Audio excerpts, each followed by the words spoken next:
Welcome to my channel. You are watching UPCAT Math Review, and in this video, let's discuss arithmetic sequence. Let us start with this problem on the board. The first three terms of a sequence is -1, 4, 9, dot dot dot.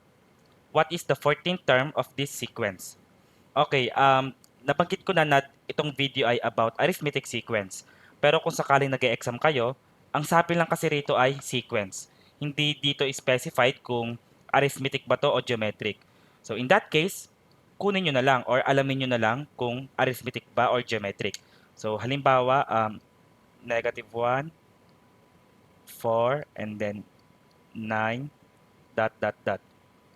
Ang arithmetic sequence ay may common difference. So yung difference ng 4 and -1 dapat equal kay difference ng 9 and 4.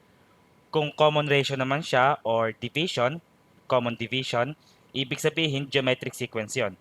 So halimbawa, kunin natin yung um, difference ng consecutive terms.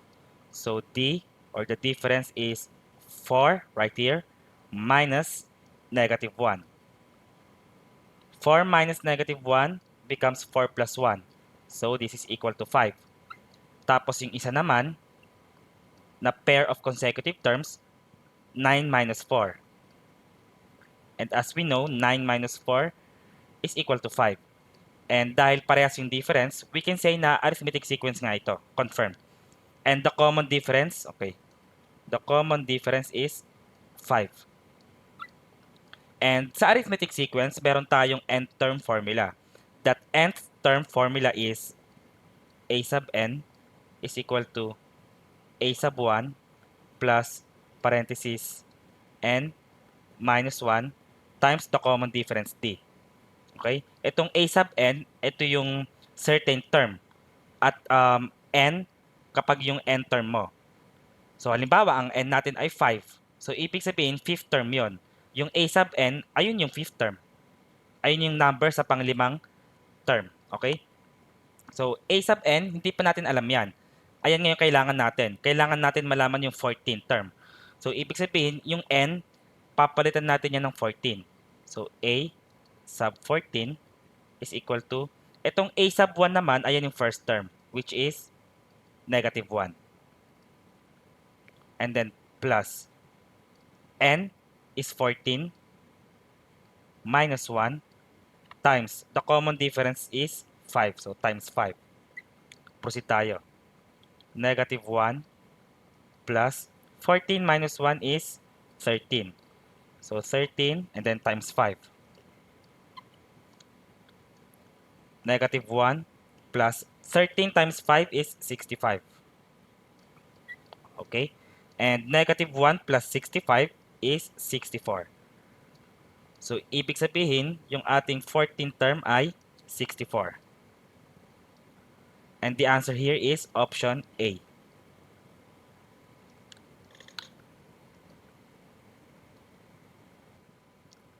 Next, the first three terms of a sequence are -3, 1, 5, dot dot dot.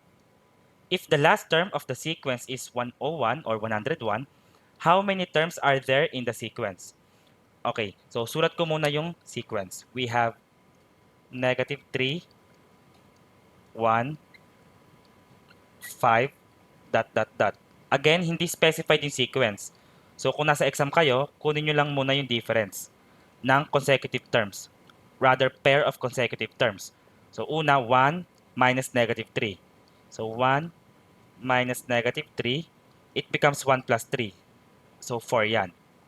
Tapos yung isa naman, 5 minus 1.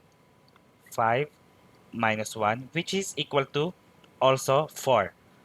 Therefore, we can say na ito ay arithmetic sequence with a common difference of 4. Ganun kasimple. Okay? Next, kailangan natin malaman yung number of terms. Ito yung variable n. And gagamitin natin yung formula ng nth term. So, a sub n is equal to a sub 1 plus parenthesis n minus 1 times the common difference d. So, ang sabi, the last term is 101. Ang problema, hindi natin alam kung pang ilan yan, kung ilang terms yan. So, a sub n is 101. Substitute natin. So, 101 is equal to a sub 1, the first term is negative 3 right here. And then plus parenthesis n, ito yung kailangan natin. N minus 1 times the common difference 4. Okay? So, proceed tayo. 101, and then itong negative 3 transpose sa kabila. Gawin nating plus. Plus 3 equals, itong 4, i-distribute natin siya sa n minus 1. 4 times n is 4n. And then 4 times negative 1 is minus 4. Okay? Tapos, 101 plus 3 right here is 104. 104 is equal to 4n minus 4. Tapos itong si negative 4, lipat ulit sa kabila. So we have 104. It becomes plus 4 equals 4n. 104 plus 4 is 108 equals 4n. And divide natin both sides by 4. So ito cancel yan. N is equal to, mag-divide tayo rito. Waiting ko.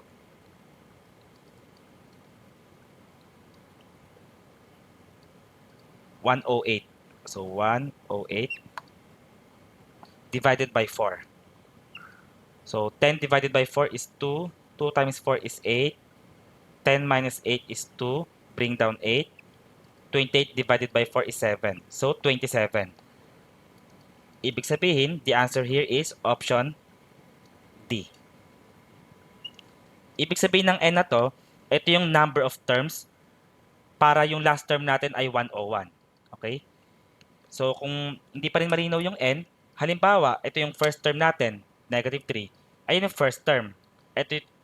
Itong 1 naman, ito yung second term. Tapos third term, and then yung kailangan natin ay yung kung ilan daw yung 101.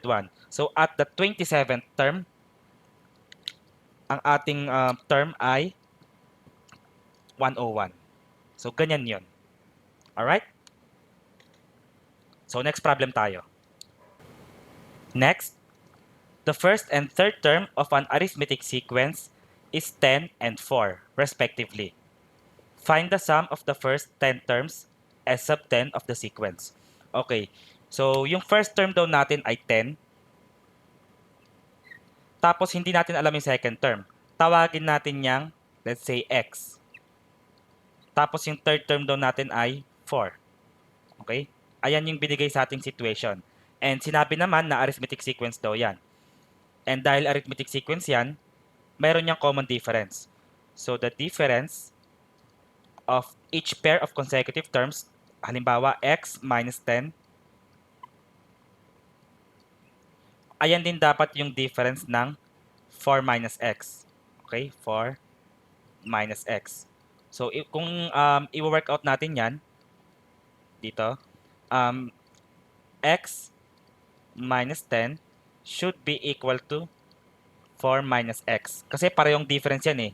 Equal lang naman yan sila. Okay? Solve for x. Itong si negative x, transpose sa kabila. Tapos si negative 10, transpose sa kabila.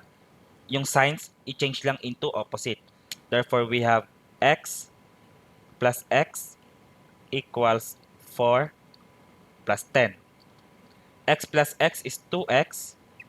And 4 plus 10 is 14. Tapos, divide both sides by 2. Therefore, x is equal to 7. Ito ngayon yung ating second term. Okay? So, palitan natin to ng 7. At dahil alam na natin yung second term, malalaman na natin yung common difference. So, pili lang kayo kahit saan dito sa dalawa. Okay lang yan. So, the common difference is, let's say, itong una. X minus 10. And ang x nga natin ay 7. So, 7 minus 10. Therefore, the common difference is negative 3. Okay?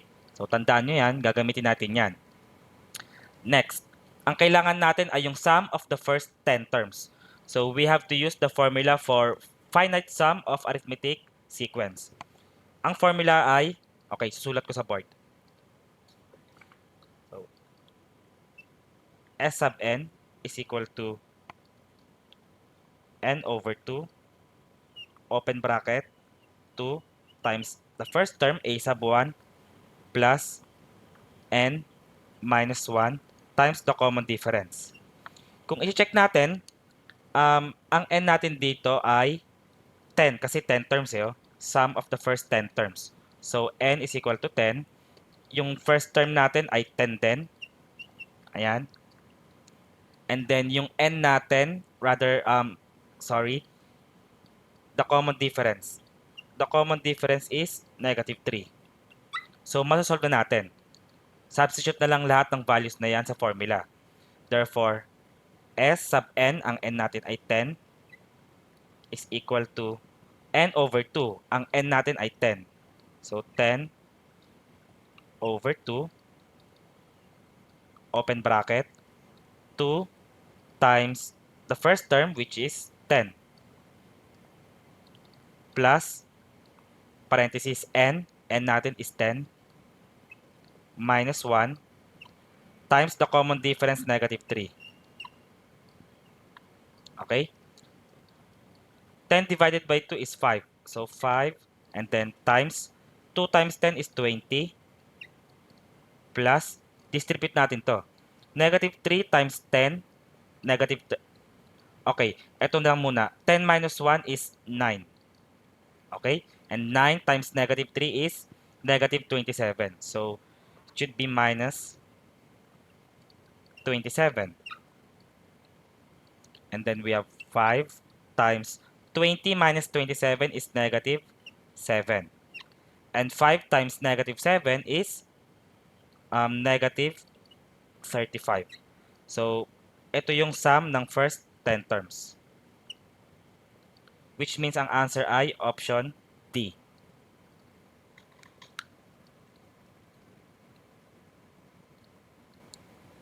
Next, how many multiples of 4 are there between 10 and 950? Okay, so sulat ko rito, let's say ito yung number 10. Tapos dito naman yung let's say 950. Okay? Kailangan natin lahat ng values between 10 and 950 na multiples of 4. Okay? So after 10, ano ang unang-unang number na divisible by 4? 12. Right? 12. Tapos meron ka dyan 16 kasi multiples of 4 daw eh. So 16 and then 20, sunod-sunod yan. Tapos, kailangan din natin malaman yung number before 950 na divisible by 4. Okay? So, that's divisibility rules. Pag-aralan nyo rin yon. And before 950, yung value na divisible by 4 ay 948. So, 948. So, in essence, etong 12 dito, ito yung first term ng sequence mo. Okay? Take note hindi kasama sa sequence itong 10 saka 950. Kasi hindi naman sila multiples of 4. Ang sabi lang, how many multiples of 4 between 10 and 950. It doesn't mean nakasama sila. Okay? So, ito yung first term. Ito naman yung ating nth term. Hindi natin alam kung anong value ng n na yan. Kung pang ilang term siya.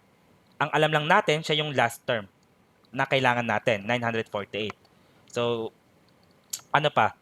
Meron din tayo ditong common difference. Of course, multiples of 4. So, we can say na, okay, sulat ko na lang dito. The common difference is 4. And pag sinulat natin yung nth term formula ng arithmetic sequence, so that is a sub n is equal to a sub 1 plus parenthesis n minus 1 times the common difference d. So, mag-substitute tayo. Okay? A sub n is 948. Is equal to a sub 1, the first term, which is 12, plus n. Ang n natin ay hindi natin alam. So, n minus 1 times the common difference of 4. So, copyahin ko lang. 948. Ito, subtract na rin natin sa kabila. minus 12 is equal to, distribute natin si 4 kay n minus 1. So 4 times n is 4n. 4 times negative 1 is minus 4. Okay? Tapos itong si negative 4, transpose na rin sa kabila. Bali meron tayong 948 minus, okay, minus 12 and then plus 4 equals 4n. 948 minus 12, that's 936. Okay? Ito, 936 yan. And 936 plus 4 is 940. So 940 is equal to 4n. And divide natin both sides by 4. So 940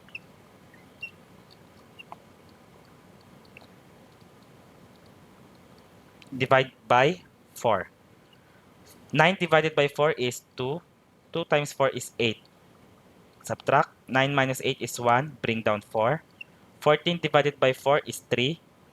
3 times 4 is 12. 14 minus 12 is 2.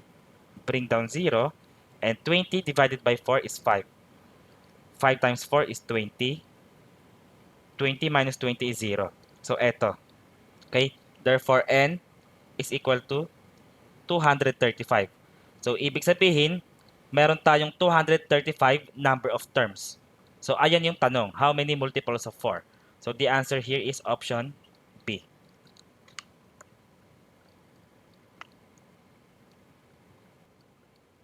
Next, find the sum of all odd...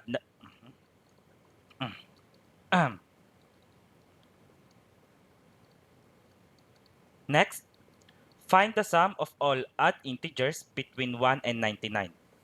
Okay, so halimbawa, ito yung 1, tapos nandito naman yung, let's say, 99.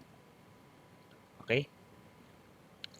Ang kailangan natin, lahat ng numbers between 1 and 99, which are odd integers. So, after ng number na 1, the next odd integer is 3. Alright? Tapos 5, tapos 7, dot, dot, dot. Okay?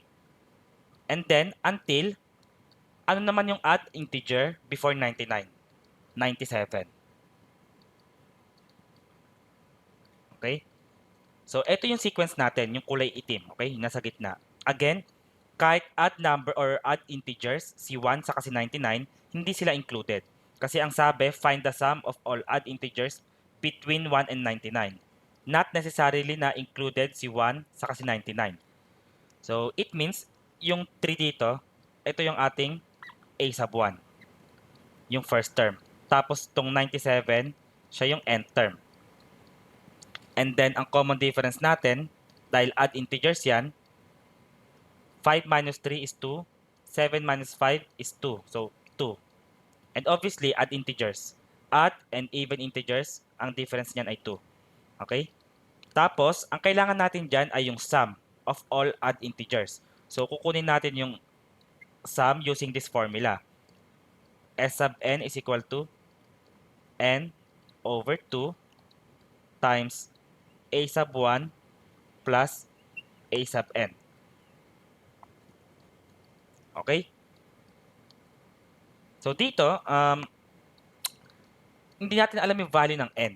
Okay? Ang alam lang natin yung common difference. So, instead, isolve muna natin yung n. Okay? Dito. Gamit yung nth term. A sub n is equal to a sub 1 plus n minus 1 times the common difference. Ang a sub n natin ay 97. So, 97 is equal to the first term, which is 3 plus n, hindi nga natin alam yan, minus 1 times the common difference of 2. Okay? So, ito, lipat sa kabila, magiging minus yan. So, 97 minus 3 is equal to, distribute si 2. 2n, tapos negative 2. 2n, and then 2 times negative 1 minus 2. Si negative 2, lipat sa kabila, magiging plus. So, 97 minus 3 plus 2 equals 2n. 97 minus 3 is 94. And 94 plus 2 is 96. So 96 equals 2n. Tapos divide both sides by 2. Kayo na lang mag long division. N is equal to 48. Hindi pa to sagot ha. Kailangan lang natin tong n para dito sa formula na to. Okay? So ibig sabihin yan, yung n is equal to 48. In essence, ito yung first term mo nga. So ito yung first term, second term, third term. Itong 97, ayan yung 48 term. Okay? Hanggang dyan lang yung ating sequence. Okay? So, substitute natin para ma-solve natin yung S sub n. Substitute n is equal to 48. So, we have S sub 48. And then is equal to n. Ang n natin ay 48. So, 48 over 2. Again, ang sinosolve natin ay the sum of the first 48 terms. Or the sum of all the 48 terms. Kasi sum of all odd integers. Okay? Proceeding, a sub 1 is 3 plus a sub n is 97. Let's proceed. 48 divided by 2 is 24, while 3 plus 97 is 100. And finally, 24 times 100 is 2,400. So, ito na yung sum ng lahat ng terms sa ating sequence. The answer here is option C.